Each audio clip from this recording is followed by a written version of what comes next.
Hello everyone, আসসালামু আলাইকুম। সবাই কেমন আছেন? ভালো আছেন? আলহামদুলিল্লাহ, আল্লাহর অশেষ রহমতে আমিও ভালো আছি। আর প্রতিদিনকার মতো রুস্তানা ডেইলি ব্লগে সবাইকে স্বাগত। এখন বাজে সকাল 6টা আর আমি সকাল 6টাতে এই ভিডিওটা শুরু করছি। আর আজকের ভিডিওটা শুরু হলো, দেখুন সকাল সকাল ভাবলাম একটু অনেক কুয়াশা আর কি। আর আমি আমার মেয়েকে বললাম, আমার দুই ছেলে মসজিদে গিয়েছিলেন, আর আমি আমার মেয়েকে বললাম চলে একটু আমাদের ক্ষেতের জায়গাটা আটিয়ে একটু দেখে আসি। অনেক কুয়াশা, কুয়াশার মধ্যে কোনো কিছু দেখা গেছে না। আর আমার মেয়ে বলছে মা একটু ভিডিও করার জন্য আর কি। আর অনেক ভালো লাগে ওর কুয়াশার মধ্যে আর কি করবো। ও চারিদিকে জ্বর আর জ্বর। আর আমাদের ঘরে সবের আর কি একটু একটু জ্বর। আমার তো বেশি করি, রাত্রে ঘুমও আসে না এই জ্বরের কারণে। আর এই যে দেখুন অনেক কুয়াশা, কোনো কিছু দেখা গেছে না আর কি।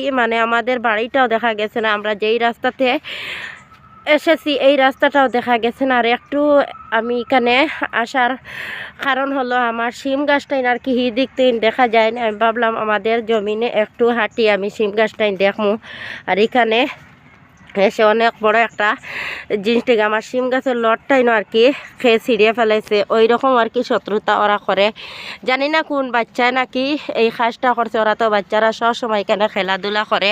আর আমি আপনারা সাথে ভাবলাম ছোট্ট করে ভিডিওটা একটু শেয়ার করি আর কি। অনেকদিন হয়ে গেছে আপনার সাথে আমি কোনো লং ভিডিও দেইনি, শর্ট ভিডিও দেই। আমার শরীরটা এমনভাবে খারাপ আর কি, যার আর কি। আর আমার মনটা এমন ভালো নয়। আমার ভাইটা আর কি একটু অসুস্থ, সবে দোয়া করবেন। কালকে রাত্রে হঠাৎ করে শুনলাম আমার ভাইয়ের অসুস্থতা। আর আমার শরীরটা এমন ভালো লাগছে না আর কি, আমার খুব কষ্ট লাগে আর কি। আর কি করবো আর কি, সবে দোয়া করবেন আমার বাড়িটার জন্য। আমাদের পৃথিবীর মধ্যে আমাদের মা বাবা শ্বশুর শাশুড়ি খেয়েও নাই, শুধুমাত্র আমরা ভাই বোন 7 জন বেঁচে আছি। আর আমাদের ছেলে মেয়ে নিয়ে এইভাবে আর কি। আর আমার বাড়িটা এইভাবে যদি অসুস্থ থাকে, আমাদের সংসারটা খেয়ে দেখবো। আর আপনারা আমার বাড়িটার জন্য বেশ বেশ দোয়া করবেন। আমাদের 5-6টা ভাই বোনের দায়িত্ব আমাদের, একটা ভাইয়ের খাদে। আর ছোটোবেলা থেকে আমাদের বাড়িটায় অনেক কষ্ট করিয়াও আইছে। আর এখনও অনেক কষ্ট করে, মা হারালো, বাবা হারালো, সৎমা হারালো, আমরা সব কিছু হারাই। আমরা একা পৃথিবীর মধ্যে, এতিম বলতেও আমরা এতিম। এতিমের গল্পটা শুনলেও আমরা কান্না আসে। আর সবাই দোয়া করবেন আমাদের জন্য, আমরা যেইভাবে ভালো থাকি সুস্থ থাকি এইভাবে হোক।